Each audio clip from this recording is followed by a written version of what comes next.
And we'll have a chance to we will have a chance to continue the conversation that we were having earlier this morning and have conversation amongst ourselves too. But now we're happy to have representatives of our federal delegation with us this morning. We've got Will Stevens, who works with Senator Sanders, and I'll let you introduce yourself in a moment. And we're also going to hear from Brian McLaren, who is Senator Welch's outreach representative. And then we'll be joined by David Kerr, who's Representative Ballant's state director. So we'll quickly go around the room and introduce ourselves, and then we'll let you say hello. I'm David Durfee, chair of the committee. I represent Shaftesbury in Bennington County, Shaftesbury, Glastonbury, and Sunderland. Go around. Rodney Graham, represent Orange 3, which is Williamstown and Chelsea. Jed Lipsky, Lamoille 1, Stowe. Henry Pearl, I represent Danville, Peacham, and Cabot. Charles Wilson, Caledonia 3, Linden, Sheffield, Wheelock, Sutton, and Newark. David Templeman, Brownington, Barton, and Westmore. Josie Levitt, Grandal Chittenden, which is all of Grandal County, and West Milton. Mike Rice, Bennington Rutland District, Danby, Dorset, Landgrove, Mount Tabor, and Peru. Esme Cole, Wednesday 6, Hartford. Heather Supernaut, Vice Chair, Windsor 4, Barmere, Pomfret, and Bridgewater. All right. We have one of our committee members is out today, Representative O'Brien from Tunbridge, who you may know. And we've got Laura Rich, our committee assistant, here in the corner. You might not be able to see. And let's take it away. Great. Thank you very much. For the record, my name is Will Stevens. I live in Shoreham. I'm an outreach representative for Senator Bernie Sanders, and I cover agriculture, forestry, workforce development, economic development, hunger, nutrition, pensions, probably a few other things as well for the senator. I'm one of 6 outreach representatives. Our jobs are to be Bernie's eyes and ears out in the communities, to get out around the state and listen and learn as to what's going on. And by way of background, my wife and I ran a commercial organic vegetable farm in Shoreham for 40 years. We have, we're in the process of turning that over to our daughter. She ran it last year for the first time, which freed me up to take this gig with Senator Sanders. And I was also in not this room, but this committee for 8 years, from 2007 to 2014. And so it's nice to be with friends on the committee, not maybe in one of these seats, but here at the end. And we did a lot of good work, and I know a lot of good work can come out of this committee. We had farm to plate, working lands, and the GMO bill, among other things, kind of while we were there. So seeing food resilience on the door is pretty exciting to see. It's pretty great. So thanks again for the opportunity. The big news in our office is that the senator has moved from chairing the budget committee to chairing the health, education, labor, and pensions committee, also known as the HELP committee. And what does that committee do? It oversees the Department of Health and Human Services, the FDA, things related to that, healthcare, of course, education, issues related to education, workforce development, labor, most federal labor and employment law, and pensions, pension programs, railroad retirement funds, things like that.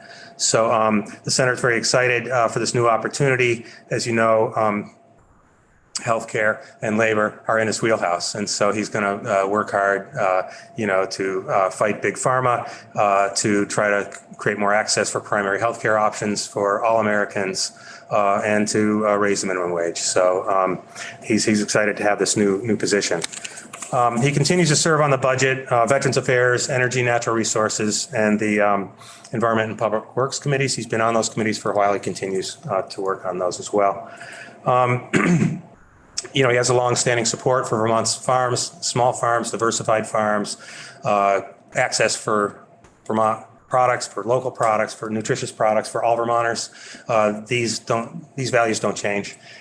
He's still advocating for that, working on that. And again, part of my job is to ensure that some of those goals are being met. And if not, kind of he wants to know about it and, learn ways that maybe we can affect that. You're familiar probably, he's mentioned any number of times that climate change is an existential threat.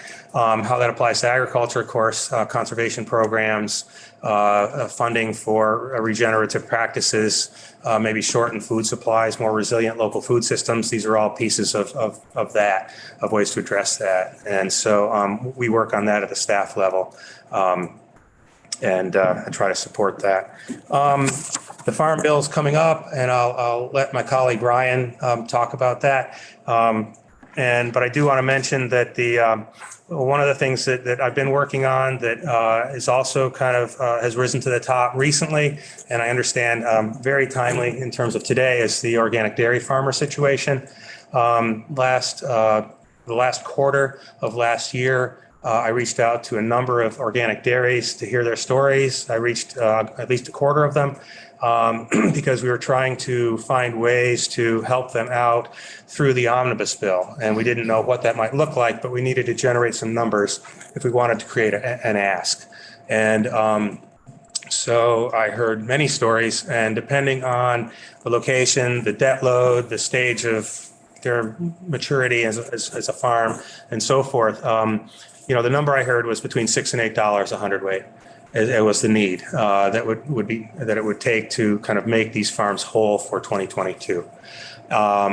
So we put that forward. It didn't make it as emergency relief fund language in the omnibus bill.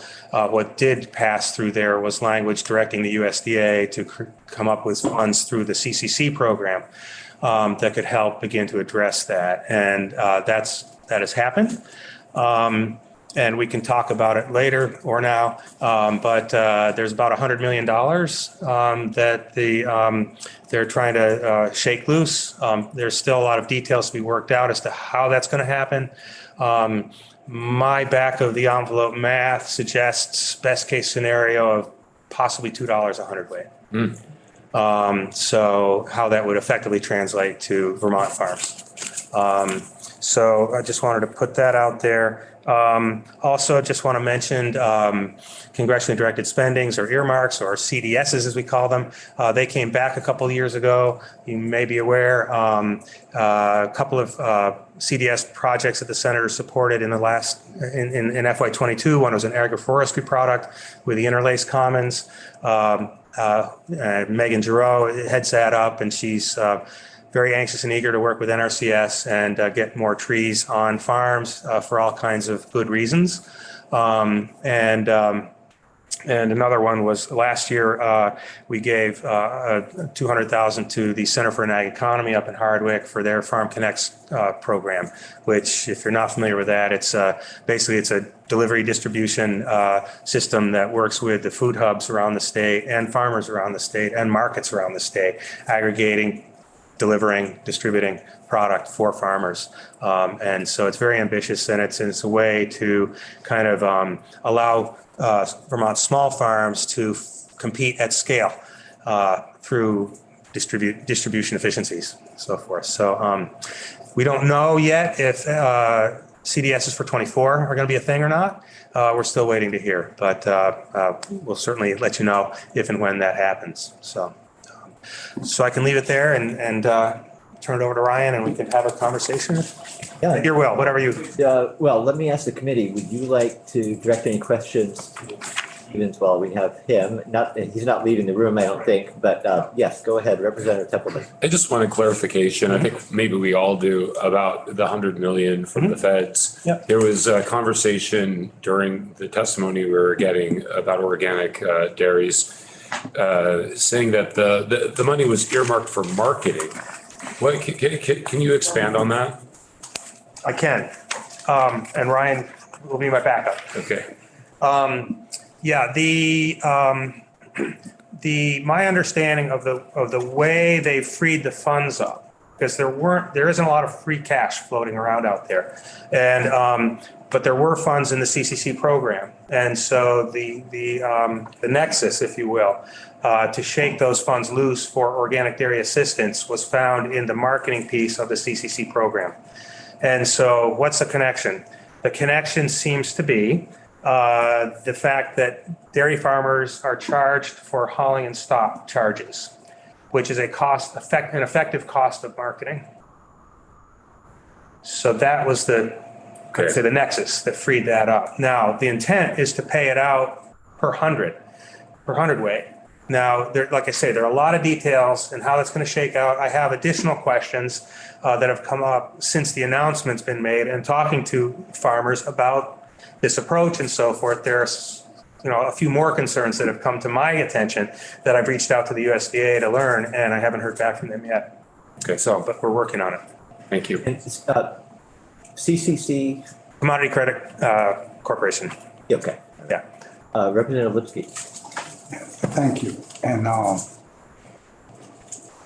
we've had a lot of advocacy over the last few weeks that relates to universal free school meals.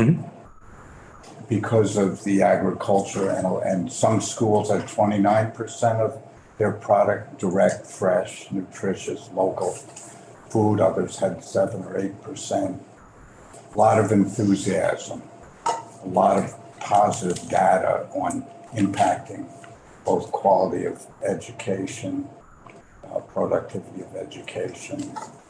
The only negatives, of course, were cost. Yeah. And so I'm excited that Senator Sanders is on education for all his contributions. But is there any discussion that there could be federal funding now that COVID is sort of winding down available to Vermont schools? The thought was that, would have to come off the top of the education budget. Can you address that, please? Sure, do my best. The senator supports universal meals. He's introduced legislation. It will be coming back. He's going to reintroduce it, or at least certainly be a primary co-sponsor on the bill as well. He supports it. He believes, that everyone ought to have access to nutritious quality food. And it's without going into all the politics of why he can't snap his fingers and have law take effect, the pushback and so forth. So, I don't have a crystal ball to say in a divided Congress to know kind of whether something like that will advance this year or not. I'm aware, you all know that Vermont and 3 or 4 other states have passed, state laws bridging at least for one more year, creating that opportunity for kids. And so the senator's aware of that as well. So, it's on his radar. He's going to work towards it and for it and so forth. And whether we can get it across the ultimate finish line remains to be seen. But, he has, you have his back, he has your back, whatever is appropriate. Yeah. Representative Rice? Back to the organic dairies. Sure. So all of the $2 that your gas at $2 100, still based on 2022 numbers, right? Yes. And so obviously a number of organic dairies have closed since, and the longer it takes to get those payments, the more will close. Yeah. What's the sort of mechanism for dealing with that? Will those farmers still receive payments? That is one of the questions I hope to have answered, because, my forecast is, there will be a pretty massive hemorrhage around auction time come spring. And so does somebody who's no longer in business qualify for money from 22? It's a great question. And I don't know. I don't know that they know yet. They had a 30-day rollout to kind of show Congress kind of what they were going to do. They did that. And all of a sudden, we were calling up saying, hey, what about marketing? And what's this about? And everything else. And they're like, we'll get back to you. So that's where things are kind of at right now. Thank you for your question. It's probably a crystal ball question, but any sense at all of when that money might be released and in the hands of farmers? We did ask that question when we met with the USDA last Thursday, and certainly not before they work the details out, and we don't know when they're going to work the details out. Yeah, and if you're not, I'm sorry to ask the question a little more specifically, I guess. Any likelihood, or what kind of likelihood that it would be within 90 days? Well, I don't know. Yeah, okay, all right. won't press that. Yeah, I mean, I hope so, but I have no idea. Yeah, okay, yeah.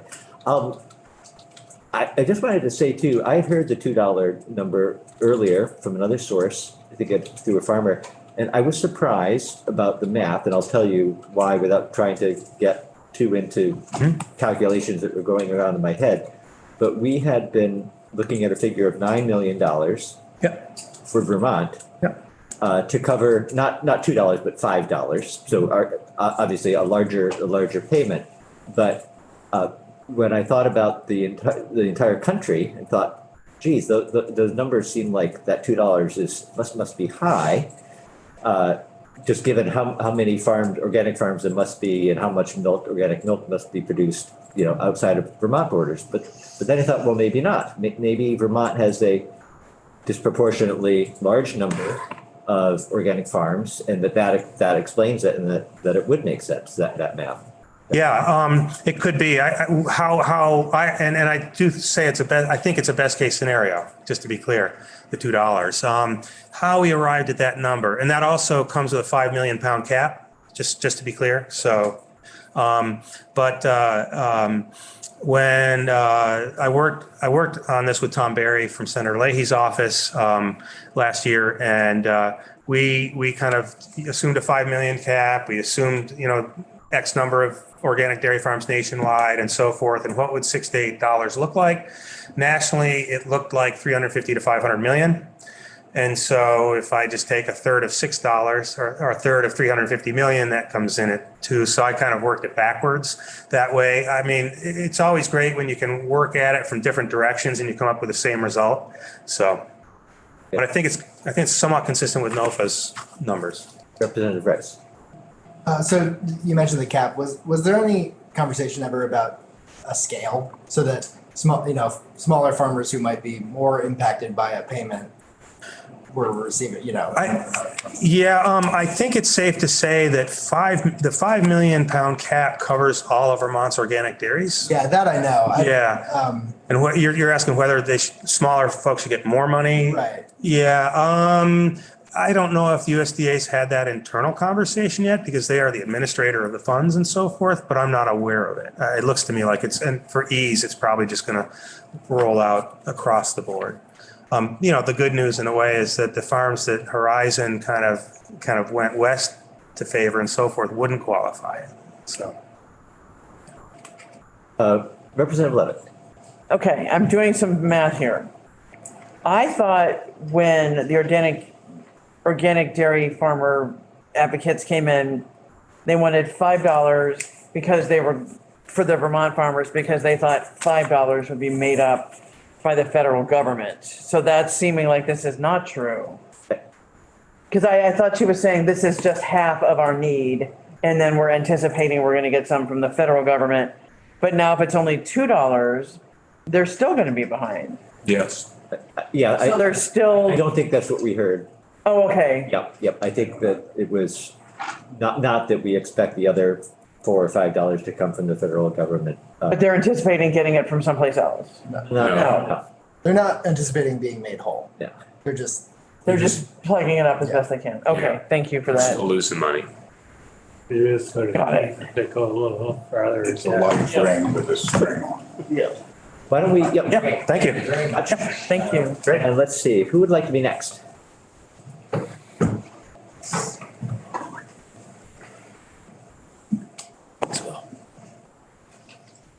Hello.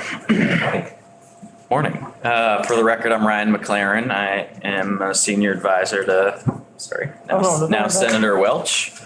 And I've been doing ag outreach for him for the better part of 8 years now. Thank you for having me. I think the big update on our end is that we finally got our committee assignments as well. And Peter has thankfully landed on the Senate Agriculture Committee. And so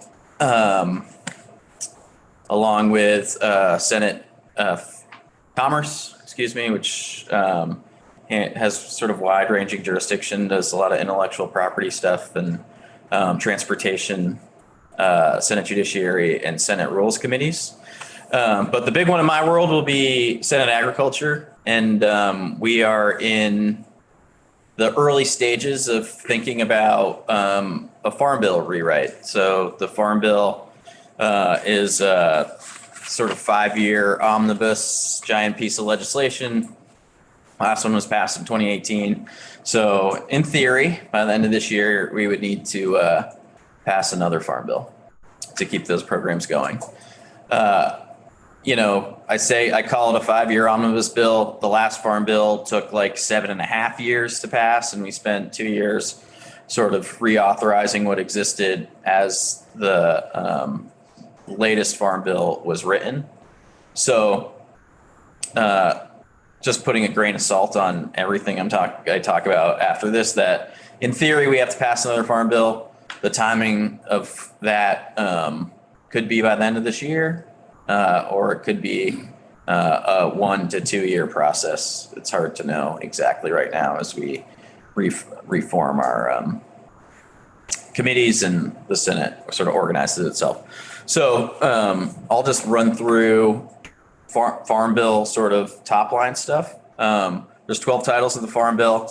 First title is commodities. So it's where our conventional dairy market sort of lives. It's what pays for the dairy margin coverage program for conventional dairy farmers, and includes disaster assistance or another number of other commodities: wheat, corn, soybeans, peanuts, a lot of stuff we don't do here in Vermont.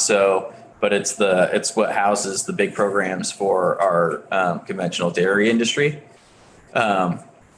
Conservation is the second title. That's all the good work that NRCS does in the state of Vermont is funded through that program. And there's a lot of opportunity there to do things around environmental impacts and climate impacts that I know Peter's excited about. Trade is Title III. It's particularly important for our maple folks, for dairy in particular, where they are exporting a lot of that product, and the trade markets for everything from powder to butter really set price points. Ensuring USDA has a huge role to play in both expanding export markets, but also ensuring the integrity of those markets. Title IV is the most expensive, largest title in the Farm Bill. It's nutrition. So all the SNAP programs are run through the Farm Bill for USDA. And so it's where we spend most of our money in the Farm Bill. And it's obviously has a huge impact on Vermonters, and will continue to. Title V is the credit title. Anything farm credit related goes through there. Title VI is rural development. So USDA Rural Development does amazing work in Vermont. They have community facility loans and grants that build fire stations and a number of things. The new school in Winooski is largely funded by USDA Rural Development community facilities loans, and I think maybe grants, but I can't quite remember. They also do home mortgages in rural communities. It's a really, really incredible resource for rural economic development.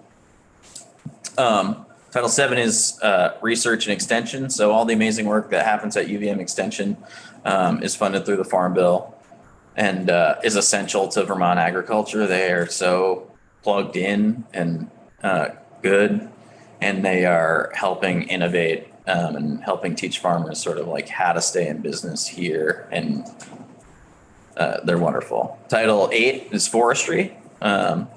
So obviously huge for our maple industry and our wood products, forest products industries. 9, energy. So on-farm energy, biomass, digesters. There's funding through USDA for those types of projects. Title 10 is horticulture. So that would be the entire USDA organic program. Federal crop industrial hemp also through the horticulture program. Specialty crop block grants. A lot of our small producers will utilize those for niche markets. If folks doing like saffron and things that are funded through those programs. Crop insurance is Title 11, manages the federal risk management programs. Folks use it. It's not like widely used in Vermont. There are some opportunities for risk management in dairy as well, but it's usually used by the bigger producers. And then Title 12 is like a miscellaneous sort of catch-all. It's livestock and poultry production, support for beginning farmers, and other miscellaneous things. So it's a huge piece of legislation. It covers a lot that has a potential impact on Vermonters. But Peter's priorities will be in line with what they've always been. So dairy. Senator Leahy has been a champion for dairy and carrying on the legacy of making sure that dairy can continue in the state of Vermont. It's essential to our rural communities, our rural economies, and our landscape and our lifestyle. Organics will be a priority. We talked a little bit about the issues in the organic dairy market. There is an insurance program for conventional dairy farmers where the price of their inputs goes above a certain level compared to their costs or what they're getting paid. They have the ability to buy into an insurance program. Organic doesn't have that. They've never needed it until right now when it's a crisis. And so having some sort of margin insurance program for the organic market will be something we push on as this conversation continues. So we're not in this crisis where we're sort of desperately looking to USDA to find a way to dump $100 million into the marketplace to prop it up. That's not a situation that we want to be in. And I know they're working hard to figure all these things out. There's some, I think, intentional opacity on the part of USDA. They don't know the answer to some of these questions. They're trying to hustle it out the door as fast as they can. So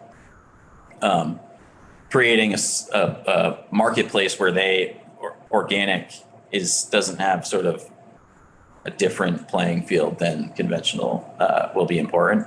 And then just maintaining the integrity of the organic program. Senator Leahy created the National Organic Program. It was inspired by organic farmers across Vermont. And what people see in their minds when they are at the store buying an organic product looks like a Vermont organic farm. That's the brand of organic. It is a small, diversified, family-run farm in like a beautiful landscape. And that the marketplace doesn't necessarily meet that expectation. And that's for a lot of reasons, but a lot of it is the sort of steady disintegration of the standards of the National Organic Program. And so Peter's long been an advocate for maintaining that integrity, essentially to protect the work of Vermont farmers who built the brand and created the value that was there, and not let it be eaten up by huge multinational corporations that are just trying to make a buck off the brand. So maintaining organic integrity will be quite important. Third priority is nutrition.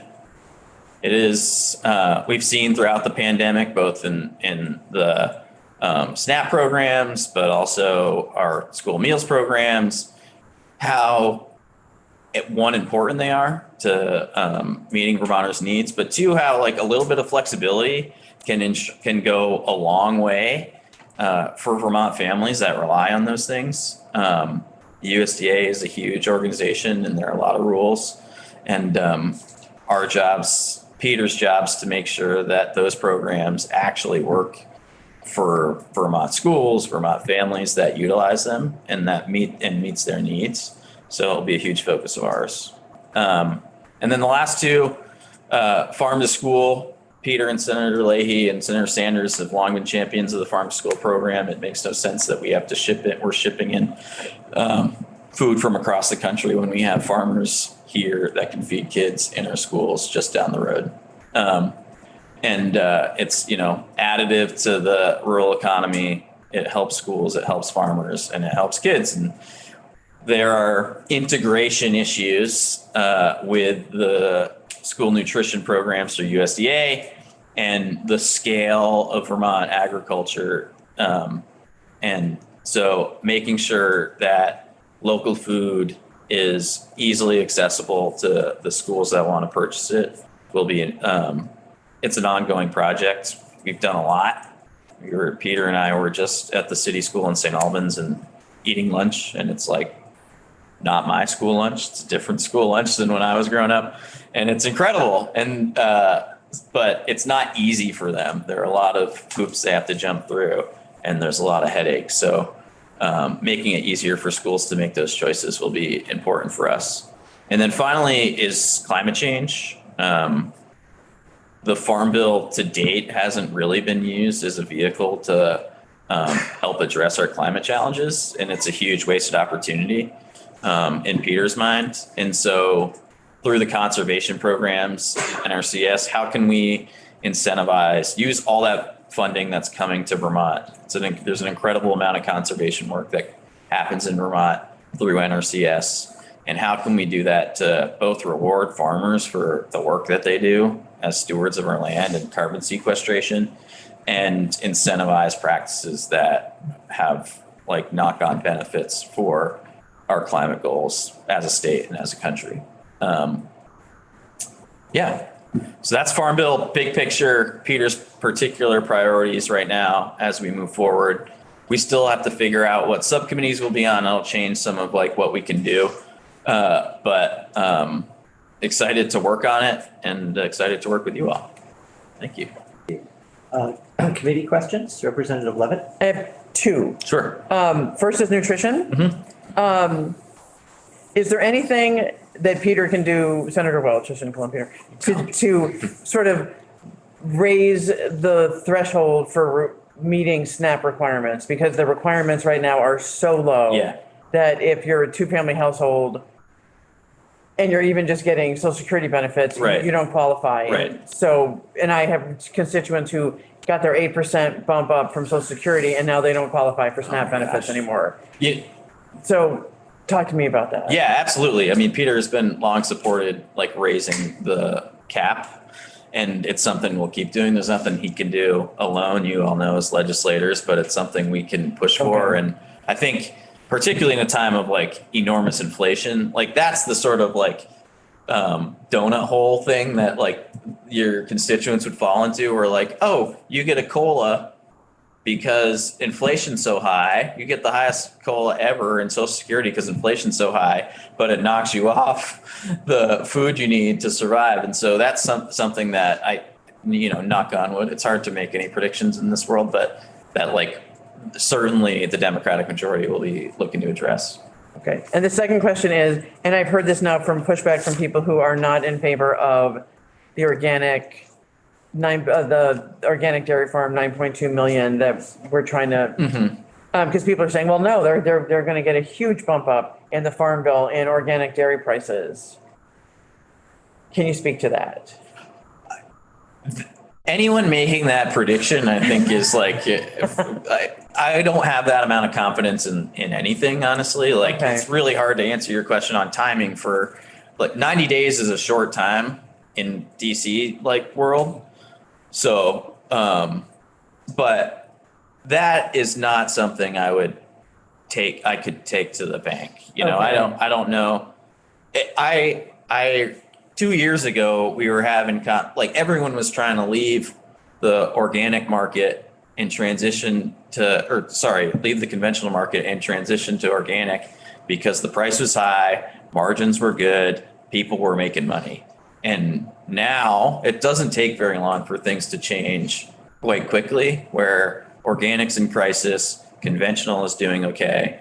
And so it would be hard to take that to the bank, that there's going to be some sort of silver bullet for organic in this program, in the next farm bill. I mean, we'll push to make sure that they have this, like this dairy margin coverage program. It started off slowly for conventional dairy farmers. They didn't love it. The premiums were a bit too high. The payouts didn't happen in years when they thought the margin was bad. And it took a lot of work on, like, largely led by Senator Leahy, to tweak that program to make sure that Vermont farmers were seeing the usefulness, and it was keeping them alive in times when when times were tough. So that feels like a like what we could hope to do. Okay. Like, not a windfall for organic, and certainly in any like that those are always, that's hard to come by. I think we've been sort of putting our emphasis on the potential for several things happening at the federal level, the impact of rule changes, and then a possible dairy margin coverage program that is tailored to the organic sector. So looks at their costs and their pricing. But even if that happens, or if that happens, it won't happen within the next 90 days or within the next 12 months. The impact won't necessarily be felt. And the intent, I think our committee's intent in recommending the $9.2 million out of the budget adjustment was to get organic farmers through the next 12 months and hope that at that point, other forces, including federal action, would kick in. So it's not a question of just in terms of representative, your constituent saying, yeah, not needed because of this, it's yet needed to get to this. Yeah. Right. Shorthand there. Representative Graham? This might not necessarily be about the farm bill, but why we have representatives from our federal delegation. Is there any push to enforce the Brandon issue with milk, such as almond milk should be almond beverage? Yes. So, stuff. And the other question is, what about getting whole milk in the food program? I was gonna ask that. yeah. So Peter is the lead sponsor, was the lead sponsor, in the House side of the Dairy Pride Act, which would require the FDA to enforce their standards of identity around milk. And we'll continue to push that, hopefully now in a stronger position to urge them to keep doing that. You actually will start, the industry itself is sort of seeing the writing on the wall. I think the FDA has made some progress actually to get those soy and almond industries to, I don't know, be better at or at least, like, you know, more trickier at not using the milk label. And then, you know, the conversation around whole milk in schools is like, will continue. And I think there's actually some like, we've made progress, you know, there's on flavored milks. And so it's a slow process, but we keep inching our way there. The other thing is on the milk margin protection that when you're a week or so ago about raising the cap. Yep, we've heard that too. Or at least maybe have some sort of like scaled access above 5 million pounds, where maybe it's not the same, but yeah. Representative Templeton? Regarding climate change, so we've been reviewing payments for ecosystem services and programs that sort of do the same sort of thing but aren't called that. Yep. And one of my big concerns there is that there are practices that are being encouraged that are positive, but the people practicing them, the farmers practicing them, are very conventional and engage in practices that are more extractive and not actually regenerative. So they're doing some good things, but then they're also doing some bad things. And it's really hard for me, from my perspective, whether in fact, it's good overall. And if the integrity of these programs is being put into question because of this. And I'm wondering if there's a magnifying glass being used to actually look very closely at what's being suggested on the national level in regards to this sort of program. Yeah, I mean, I think the NRCS is sort of unique in that, like, we've had the ability, the state conservationists have had the ability to sort of tailor the practices they pay for within a menu, essentially, to the agricultural environment on the ground in Vermont. And I honestly think,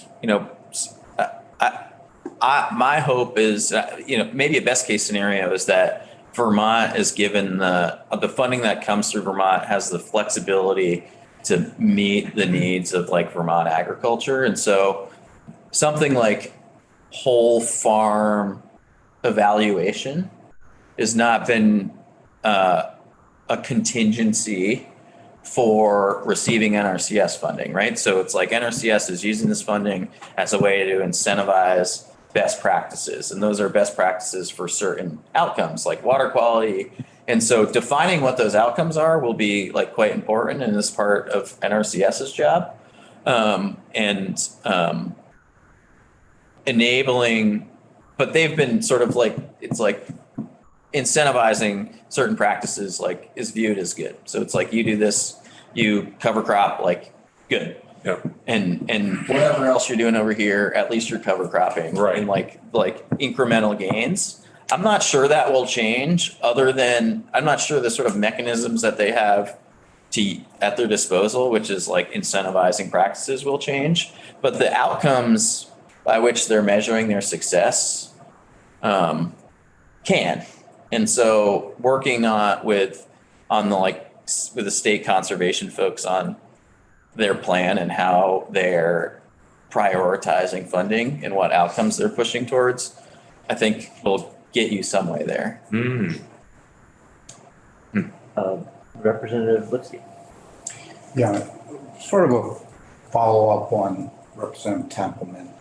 But this is a different focus. It's more on forestry, which is certainly part of our committee, and you listed forestry as an agricultural entity. And I have to say, this comes from a lifetime of working in the woods. It's been my life since I was 15, although I got more education and done other things. But there are no incentives for the logger. And in this case, if you think the organic dairy farming industry is vulnerable, and they are right now, and they're experiencing carnage, I started logging. There were 500 and some sawmills in Vermont. We have under 20 now. I'm not saying I'm the average age, but we are all older. And the cost of equipment, responsibilities, all of the acceptable management practices, which is a higher level than best management practices, to protect water quality, soil productivity, soil resiliency, bird populations, songbird populations, wildlife populations, recreational demands on forest lands, water quality demands in particular, strong in Vermont with the Champlain watershed and all of the water regulations. There have been more demands put on those who work in the woods, but no funding for that. It was a very tiny program, and thank you. Vermont produced some skidder bridges, which are an integral movable system that add to the protection of water quality. But other than that, there are none of these programs that the dairy or other ag industries have gotten global sympathies, and forestry actually is the biggest sequesterer and storer of carbon of all the ecosystems. And it is also a new responsibility of that industry. So I would just urge you to consider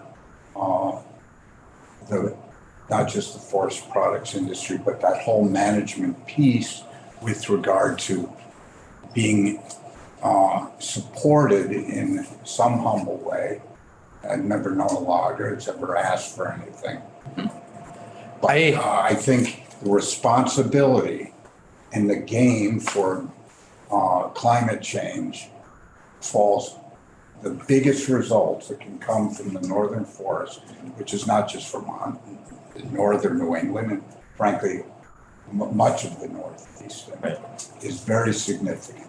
So, I should know the answer to this, but do they have access to NRCS programs? I don't know. We will get some testimony soon, very soon. Later today. Representative Rice? Yeah, thanks for touching on the degradation of organic integrity. Can you just speak to sort of what the senator might think the tools are for actually restoring? We hear about origin of livestock rule, but we also hear, and it finally coming online after many years of trying, but we hear also, is it too late to actually make the difference that it's intending to make? And so like, how do you actually restore organic integrity in the climate that? Right. Yeah, I had this conversation like 2 days ago with a farmer I'm forgetting which one, but yeah, so USDA just released the strengthening organic enforcement rule.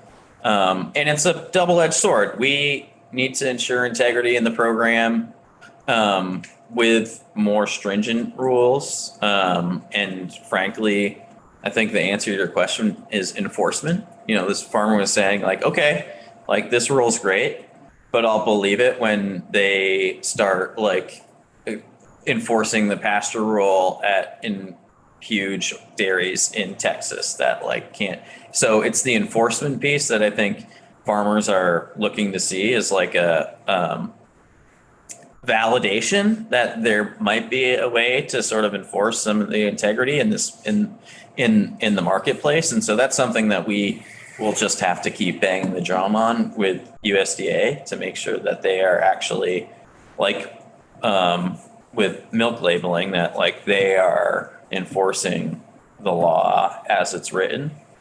And then the other half of that is we just need to make sure that as we're doing that, we're not making this program unusable for a small mixed veg, like diversified farm down in Bennington County, that like the mechanisms they're using and the enforcement priorities that they have are sort of looking at the risk. That small farmer in Bennington County, does very little. If they are the risk of non-compliance with them is minimal to the marketplace compared to 50,000 cow dairy in California, and the risk of non-compliance for them, non-compliance on those farms, which has been happening essentially for the better part of the last decade, is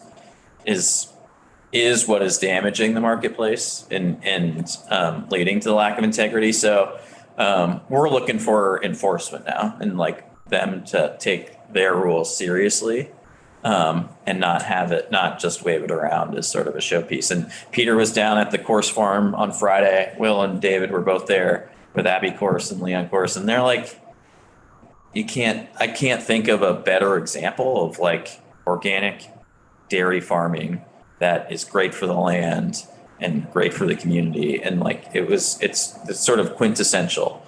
And that's what they told Undersecretary Moffett, who was with Peter, that like we need to see the results, and you can't put us out of business in the process. I want to make sure that we leave enough time for the third representative from our federal delegation. So thank you very much. Thank you. And we'll welcome David Scher to the give testimony.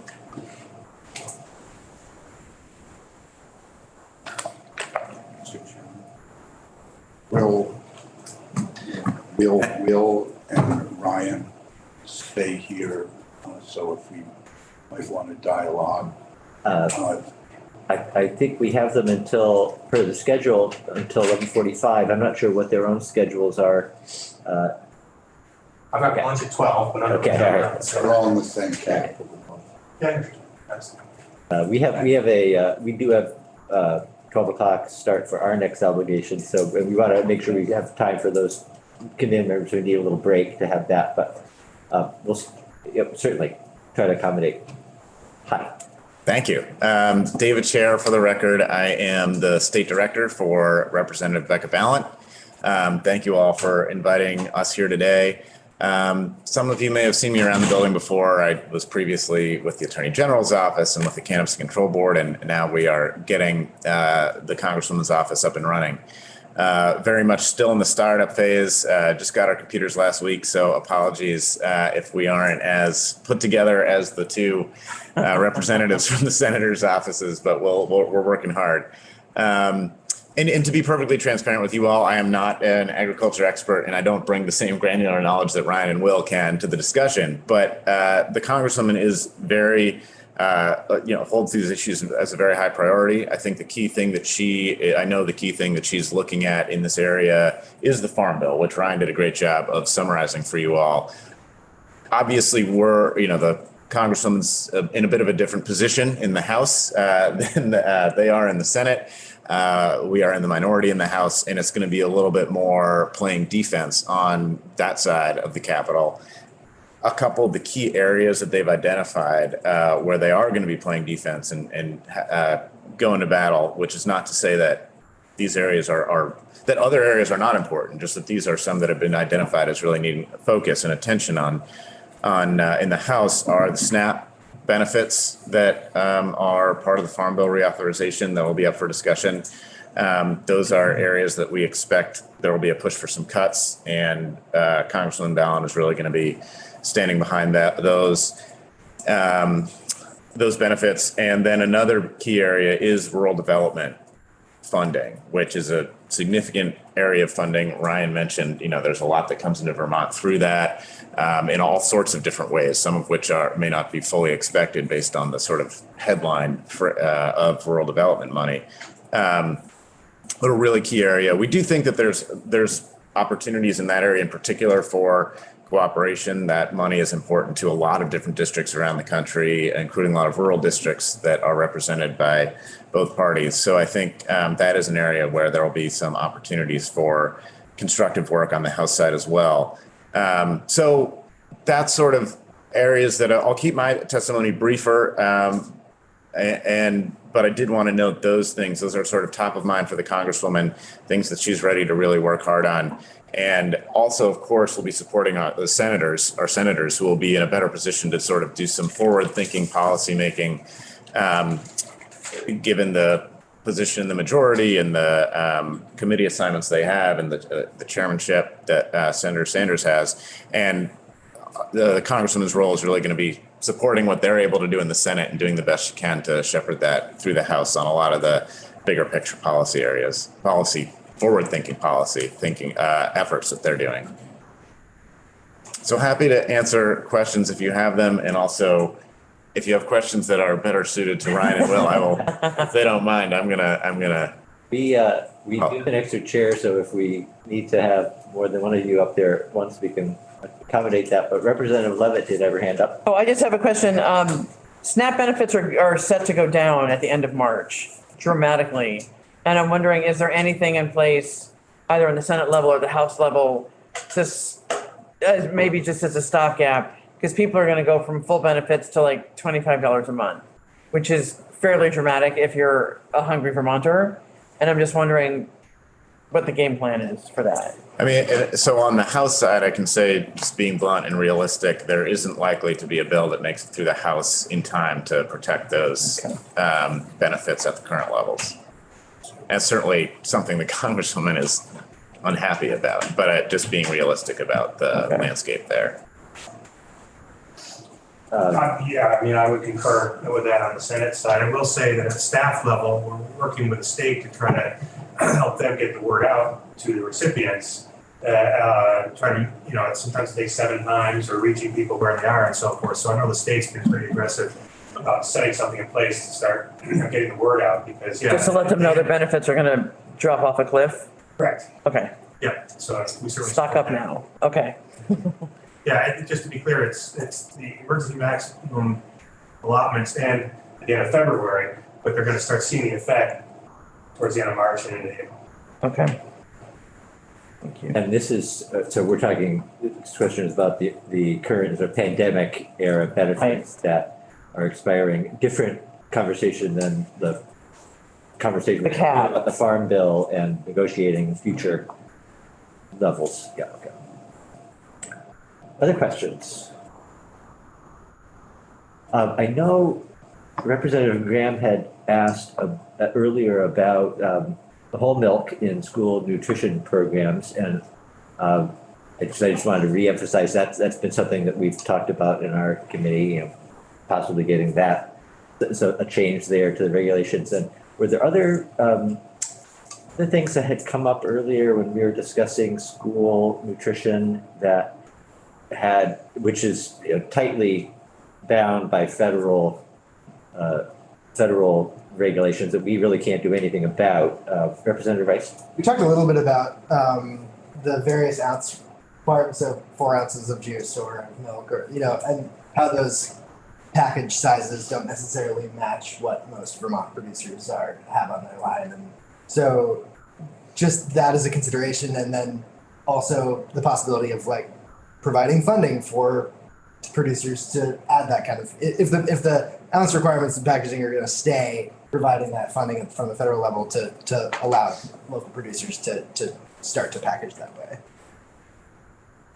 Representative Lipsky. Just to follow up on Representative Rice's comment, juice, as in apple juice, which is a significant product, never comes really in 4-ounce portions, and would be, I don't know if it's an alternative to milk, but it's nutritious and it's local and it's a farm product that what could benefit from that packaging alteration. We are trying to, I'm almost certain that the Northeast Dairy Innovation Center is focusing some effort on improving production capacity locally for that specific packaging requirement. It's sort of like you gotta come at it from both ways, yeah. Unless it's packaged specifically for a school lunch, like it won't get in the school lunch. So like we can do both, like work on the requirement around packaging. This is exactly what I'm talking about for like integration issues with like local food.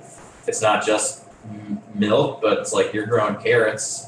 USDA is only going to buy it if it comes in like, if it looks a certain way and is packaged a certain way.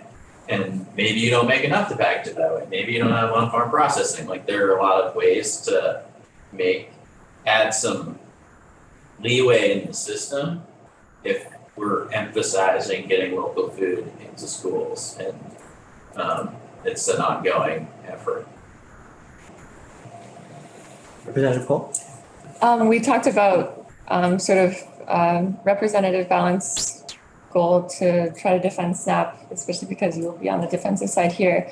And I'm curious if that same sort of tactic will be necessary for programs like CACFP, like the Child and Adult Food Care Program, which is not SNAP, but it's, and as well as I think Representative Lipsky mentioned too, just the CEP, the community eligibility promotion provision for the universal school meals. Like, is that something that also is equally at stake in this amount of dollars? I mean, so no bills or proposals have been introduced yet, so we don't know for sure. But I think that a reasonable guess is that yes, all the nutrition support is at risk of significant cuts, or at least the attempted significant cuts. Obviously, the Senate, we've got our senators over here who can help on the other side. But yes, there's a significant risk to all the nutrition programs. Yeah. At least in terms of House proposals. I don't want people to take that as like, that's what the law is going to be. Yeah. Just that's the landscape in the House. Any other questions? Yes. Can I follow up on Representative Tuckman's question about payment for ecosystem services, just really briefly, because we've been hearing, I've been hearing this at the staff level as well. One thing that probably is already on your radar, but I just want to kind of underscore it again, is that as we look at PES, there have been farms doing things that are already in compliance with the goals of the program or the policy and so forth. And they're saying, what about us? So as you think about, if you have legislation that you're working on and so forth, I think it's important to take that into account, that there's a transitional piece for folks that need certain treatments. But there's also the existing good players, good role actors and so forth, who ought to at least get acknowledged somehow. I don't know what that looks like, but just want to put that on the table. That's interesting to mention. Yeah. Sort of touches on the same issue you had. If you're paying someone to do a practice, but they're doing other things that maybe have negative impacts, like you lose some of the impact. But someone might be already doing that practice, and they're not going to get paid for it because they're not implementing it yet. Right. So. Yeah. Oh, I see. Representative Lipsky, did you have another question or for the other? I think I've got other questions, but what I wanted to, it's really unique and an honor to have congressional, Washington folks coming into our committee. And I had mentioned to our chairman that I was invited to attend the American Loggers Council Washington Legislative Fly in, I believe it's March 22nd, 24th. It's nothing to do with this particular role, but in my life and my activity with the Northeastern Loggers Association is why I was invited. And I'm an advocate, obviously, for that phase of responsibility. So that's what I was, a sidebar, was interested in talking to say, and part of that visit was to meet with our legislators, and folks are going to be from Maine, New Hampshire, from a few of us from Vermont.